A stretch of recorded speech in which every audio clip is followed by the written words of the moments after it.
Hello everyone, ई point classes में आप सभी का हार्दिक स्वागत है। आज हम वार्षिक परीक्षा 2022 कक्षा 7 विज्ञान विषय का पेपर हल कर रहे हैं।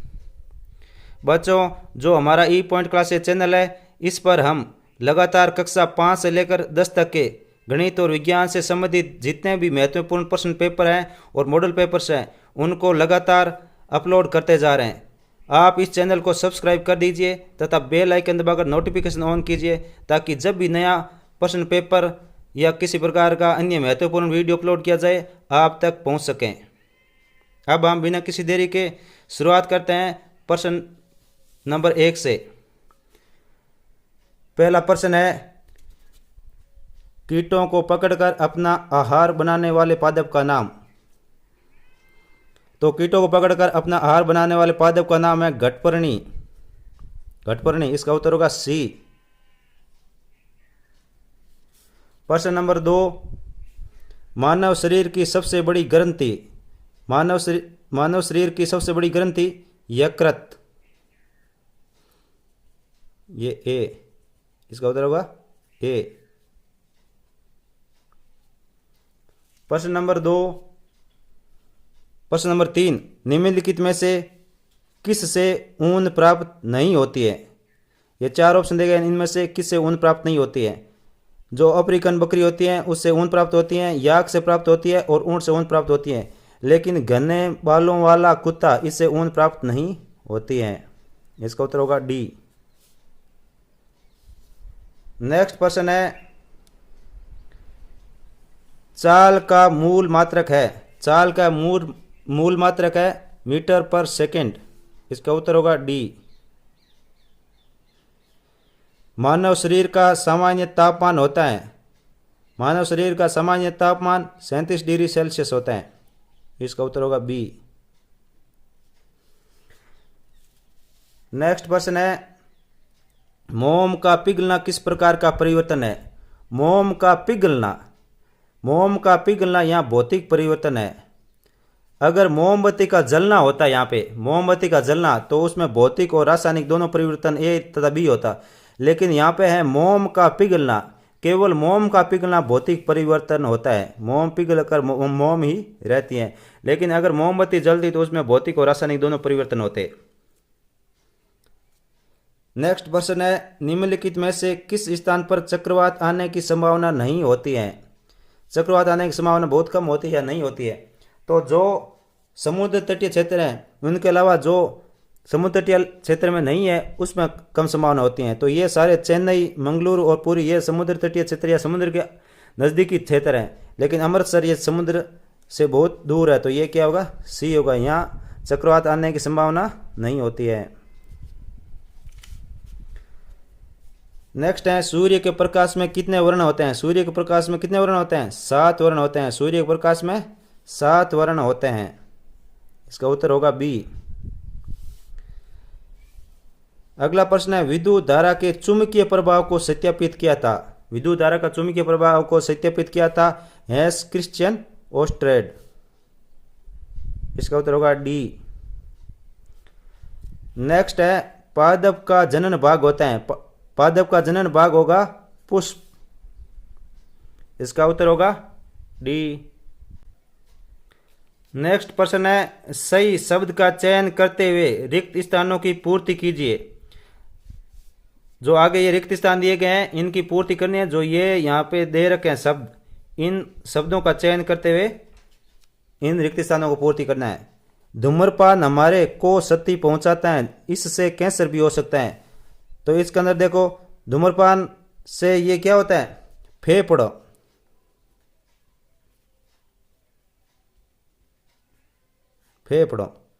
धूम्रपान हमारे फेफड़ों को क्षति पहुंचाता है, इससे कैंसर भी हो सकता है। नेक्स्ट प्रश्न है, पवन पृथ्वी के असमान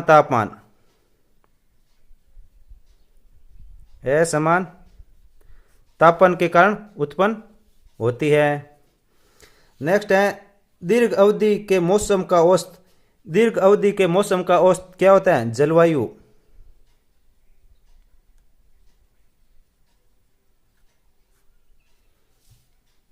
नेक्स्ट है, ऐसे परिवर्तन जिनमें नए पदार्थ बनते हैं परिवर्तन कहलाते हैं। जिनमें नए पदार्थ बनते हैं तो उसको परिवर्तन को कहते हैं रासायनिक।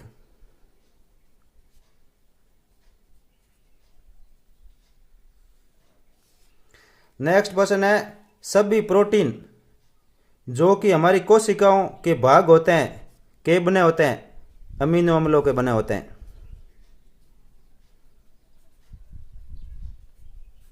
एमिनो अम्ल के बने होते हैं। नेक्स्ट है, विद्युत धारा के तापीय प्रभाव पर आधारित सूक्ष्म युक्ति को कहते हैं। विद्युत धारा के तापीय प्रभाव पर आधारित होता है फ्यूज, क्योंकि जैसे ही तापमान ज़्यादा बढ़ता है, गर्म होता है, तो फ्यूज उड़ जाते हैं, तो वो फ्यूज होता है। नेक्स्ट है, यदि प्रतिबिंब सदैव बिंब के आकार का बने तो दर्पण होगा। यदि बिंब के आकार का प्रतिबिंब बनता है तो वो समतल दर्पण होगा। समतल दर्पण। नेक्स्ट प्रश्न है, वाहनों द्वारा तय की गई दूरी को से मापते हैं। वाहनों द्वारा तय की गई दूरी को किससे मापते हैं? पथमापी से।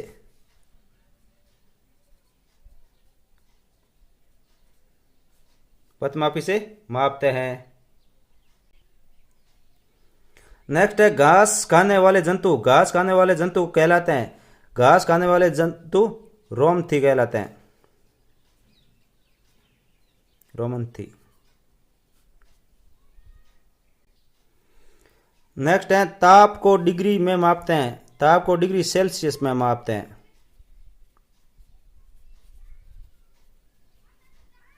डिग्री सेल्सियस में मापते हैं। नेक्स्ट प्रश्न है, निम्न कथनों के आगे सत्य असत्य अंकित कीजिए। ये जो कथन दिए गए इनको पढ़ के आगे सत्य असत्य अंकित करना है, जो जगह दी गई है। जीव द्वारा हमें स्वाद का पता चलता है, यह सत्य है। जीव से हमें स्वाद का पता चलता है। नेक्स्ट है, जंतुओं से प्राप्त किए जाने वाले रेशों को जातव रेशे कहते हैं। सही है, ये सत्य है। सर्दियों में सूती वस्त्र हमें गर्म रखते हैं। नहीं, ये असत्य है, हमें ऊनी वस्त्र गर्म रखते हैं। दंत सह सार की उपस्थिति के कारण होता है। नहीं, दंत सह अम्ल की उपस्थिति के कारण होता है, तो ये असत्य है। पत्तियों से खाद बनाना एक भौतिक परिवर्तन है। असत्य है, एक रासायनिक परिवर्तन है, इसलिए यह क्या है? असत्य। असत्य। वायु गर्म होने पर प्रसारित होती है और ठंडा होने पर संकुचित होती है, यह सत्य है। नेक्स्ट है, पादपों में प्रकाश संश्लेषण केवल दिन में जबकि श्वसन केवल रात्रि में होता है, यह असत्य है। युग्मज का विकास केवल बीज में होता है, तो यह असत्य है, भ्रूण में होता है। दो शहरों के बीच की दूरियां किलोमीटर में मापी जाती हैं, यह सत्य है। नेक्स्ट है, वास्तविक प्रतिबिंब को पर्दे पर प्राप्त नहीं किया जा सकता, यह असत्य है। वास्तविक प्रतिबिंब को पर्दे पर प्राप्त किया जा सकता है। नेक्स्ट है, उचित शब्द समूह कथन के साथ मिलान कीजिए। यानी जो ये दे रखे हैं शब्द, इनको इनके साथ मिलान करना है। अमरबेल। अमरबेल क्या होती हैं? परजीवी। अमरबेल परजीवी। शहतूत की पत्तियां रेशम कीट का भोजन होती हैं। शहतूत की पत्तियों पर रेशम कीट होते हैं, तो उनका भोजन होती है। कार्बोहाइड्रेट। कार्बोहाइड्रेट क्या होता है? शर्करा। लाला ग्रंथि से क्या होता है? लार। या क्या? ऊन देने वाला जंतु। इस प्रकार से इधर से इनको मिलाना है। अगला प्रश्न है, विद्युत धारा के किन्हीं दो प्रभावों के नाम लिखिए। विद्युत धारा के दो प्रभाव। तो विद्युत धारा के दो प्रभाव है। पहला,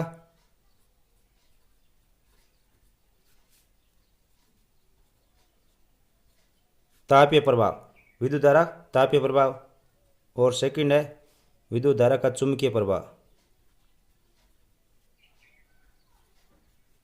चुंबकीय प्रभाव।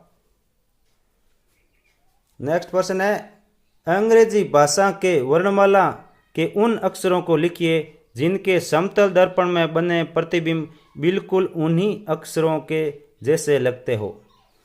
यानी अंग्रेजी वर्णमाला के वो अक्षर देखने जिनका क्या है प्रतिबिंब बनाएंगे तो वो क्या है वैसे वैसे दिखाई देंगे। जैसे ए है तो इसका प्रतिबिंब बनाएंगे तो ये ऐसा एक जैसा ही दिखाई देगा। इसके अलावा ओ है, ओ जैसे यहाँ दिखाई दे रहा है वैसे ही उस प्रतिबिंब में दिखाई देगा। एम है, यह भी वैसा दिखाई देगा। इसके अलावा एक्स, ये ऐसा कैसा दिखाई देगा। और इसके अलावा यू,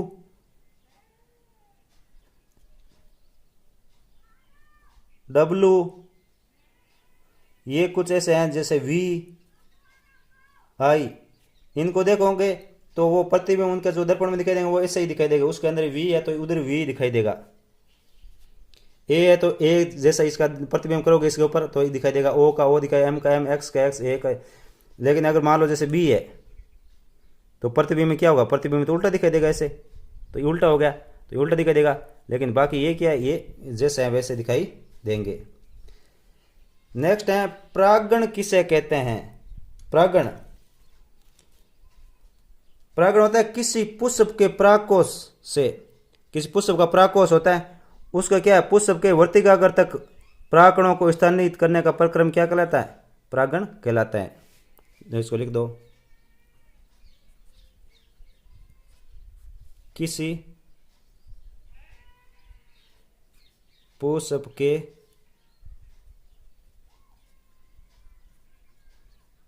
प्राकोश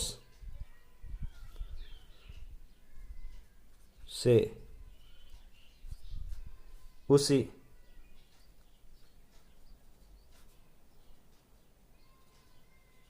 पुष्प अथवा किसी अन्य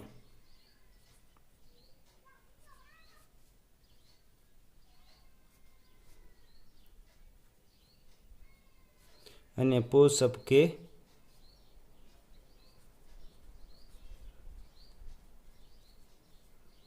वर्तिकाग्र तक प्राकणों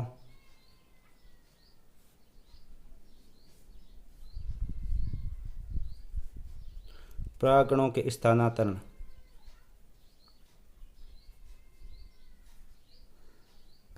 स्थानांतरण का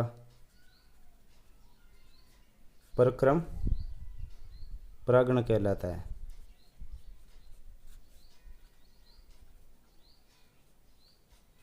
प्रागण कहलाता है। किसी पुष्प के प्राकोश से उसी पुष्प, यानी पुष्प का जो प्राकोश होता है या तो उसी पुष्प पे या दूसरे पुष्प पे अगर वो प्राकोश जाते हैं वर्तिका तक तो प्राकरणों का ये स्थानांतरण होता है, वो क्या कहलाता है, प्रागण कहलाता है। नेक्स्ट प्रश्न है निम्न स्थिति के लिए गति के दूरी समय ग्राफ की आकृति बनाइए। नियत चाल से गति करती कार, यानी इसमें क्या है दूरी और समय का ग्राफ बनाना है और इसमें क्या है कार की गति क्या है नियत है। तो जो इस पे जो ये वाई एक्स होता है, जो वाई एक्स है इस पे तो लिखेंगे दूरी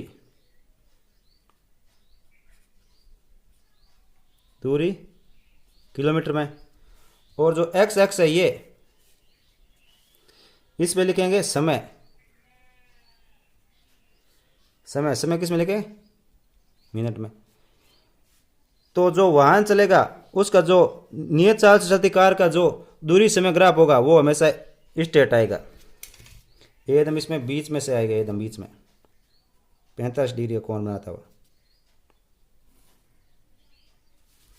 इस तरह का जो ग्राफ आएगा वो समय और दूरी ग्राफ होगा। नेक्स्ट प्रश्न है शारीरिक क्रियाकलापों के बाद हमें भूख क्यों लगती है।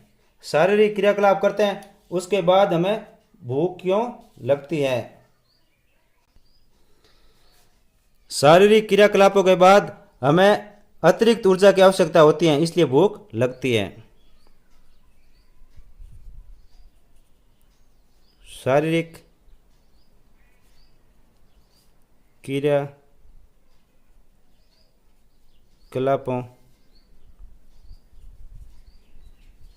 बाद हमें अतिरिक्त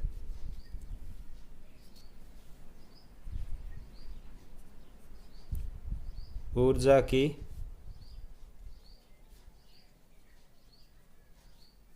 आवश्यकता होती है, इसलिए भूख लगती है,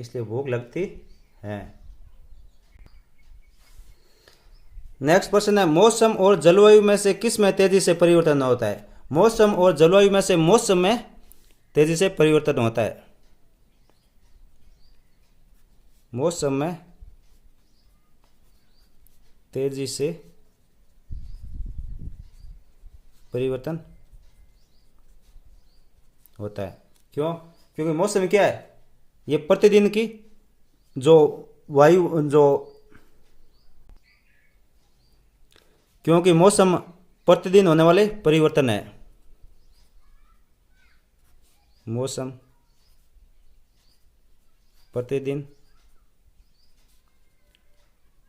होने वाले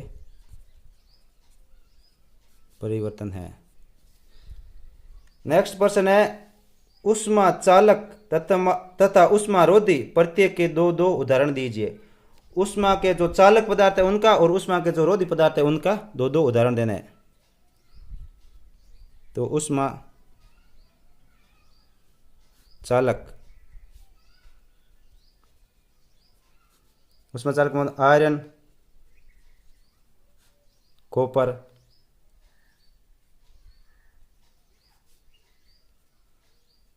ऊष्मा रोधी प्लास्टिक,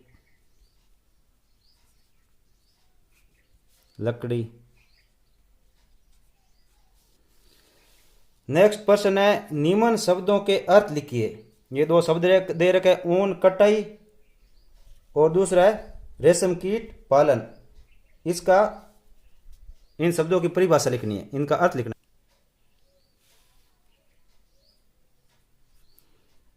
ऊन कटाई, ऊन कैसे काटते हैं उसके बारे में लिखना है। भेड़ के बालों को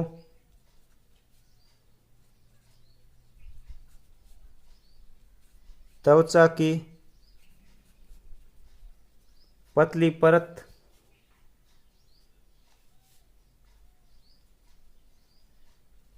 के साथ शरीर से उतार लिया जाता है। ऊन कटाई में क्या होता है? भेड़ के बालों को त्वचा की पतली परत के साथ शरीर से उतार लिया जाता है। जो भेड़ का शरीर होता है उसे जो बाल उतार लेते हैं उसे ऊन कटाई कहते हैं। नेक्स्ट है रेशम कीट पालन। रेशम कीट पालन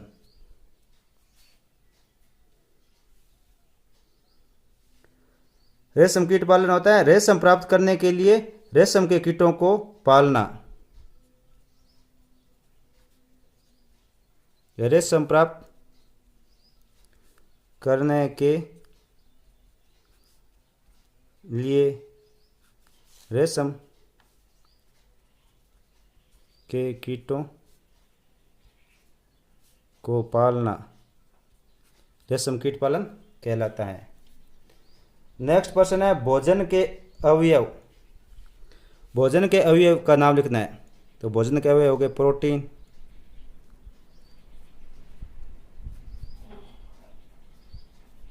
प्रोटीन, कार्बोहाइड्रेट, वसा, विटामिन, खनिज लवण जल। ये क्या होते हैं? भोजन के अवयव होते हैं। नेक्स्ट प्रश्न है, जीवों को खाद की आवश्यकता क्यों होती है? जो जीव होते हैं उनको खाद की आवश्यकता क्यों होती है? इसका उत्तर है मानव सहित सभी जीवों को वृद्धि करने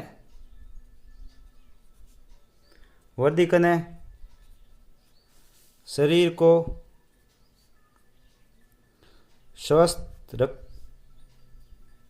स्वस्थ एवं गतिशील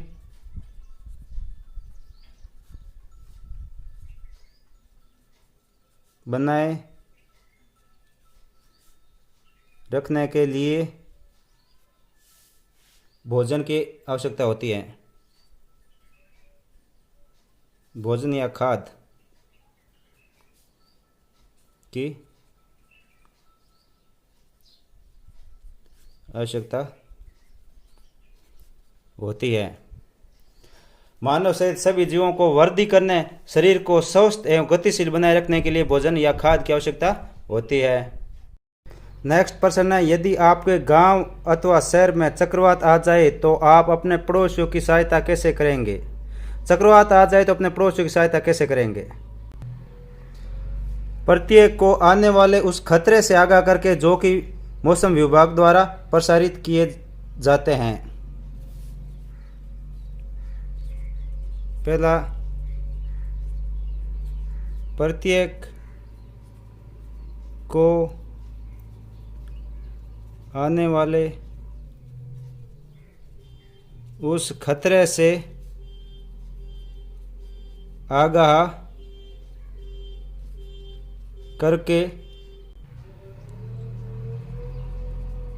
जो मौसम विभाग द्वारा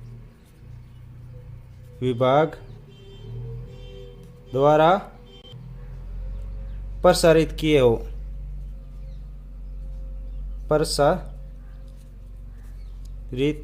किए गए हो।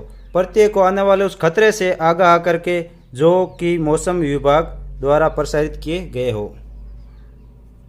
जो कि मौसम विभाग द्वारा प्रसारित किए गए हो। दूसरा है, सुरक्षित स्थानों पर पहुंचाकर।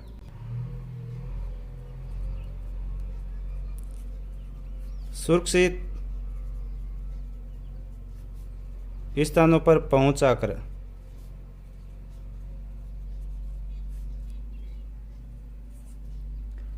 तीसरा, पीने के लिए पानी की उचित व्यवस्था करके। पीने के लिए पानी की उचित व्यवस्था करके।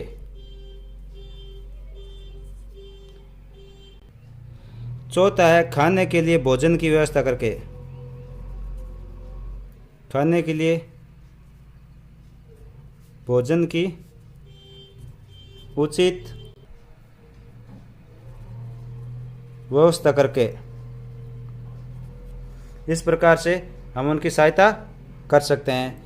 नेक्स्ट प्रश्न है, पादपों में लैंगिक और अलैंगिक जनन के बीच प्रमुख अंतर बताइए। लैंगिक जनन में जो पादप हैं बिना बीजों के नए पादप को उत्पन्न करते हैं। अलैंगिक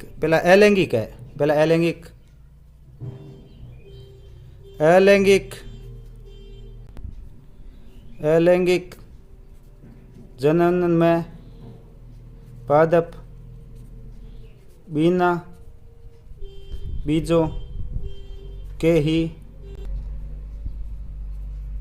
नए पादप को उत्पन्न कर सकते हैं। इसमें जैसे तने से जड़ से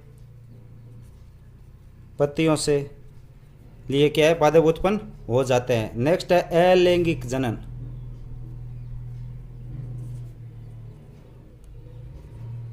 अलैंगिक जनन। अलैंगिक जनन होता है उसमें नए पादप बीजों से उत्पन्न होते हैं। नए पादप बीजों से उत्पन्न होते हैं। नेक्स्ट प्रश्न है, विद्युत परिपथ को बंद परिपथ तथा खुला परिपथ किन स्थितियों में कहा जाता है? विद्युत परिपथ जो बंद परिपथ और खुला परिपथ है वो किन स्थितियों में कहा जाता है? अपन इसको समझते हैं, अपन दो चित्रों से समझते हैं।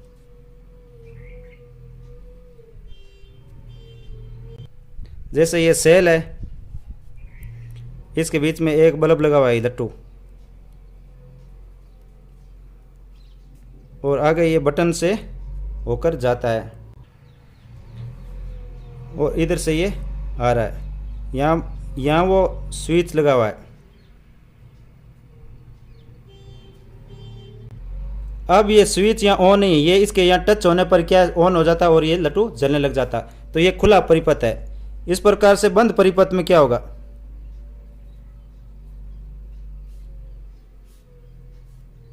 यह सेल है और इसमें ये लट्टू लगा हुआ है और यहाँ पे ये स्विच है, ये इसके जुड़ा हुआ है। तो ये क्या होगा? तो ये क्या हुआ? ये बंद परिपथ होगा और इसमें बल्ब जलेगा। अब हम इनमें डिफरेंट देखते हैं। पहला में है ये खुला परिपथ, नेक्स्ट ये है बंद परिपथ।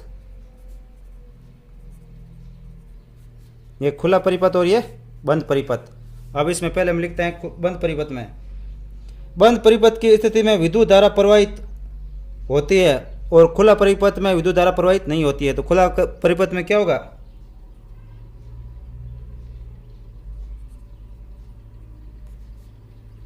विद्युत धारा प्रवाहित नहीं होगी। इसमें क्या होगी? विद्युत धारा प्रवाहित होगी।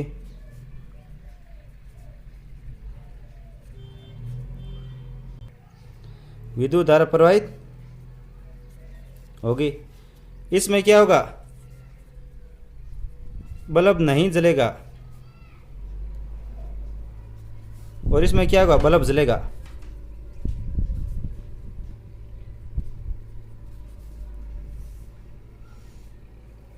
यह परिपथ क्या है? पूर्ण नहीं होता है। यह परिपथ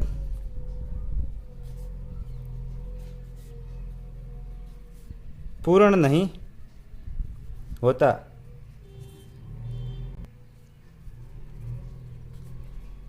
यह परिपथ पूर्ण होता है।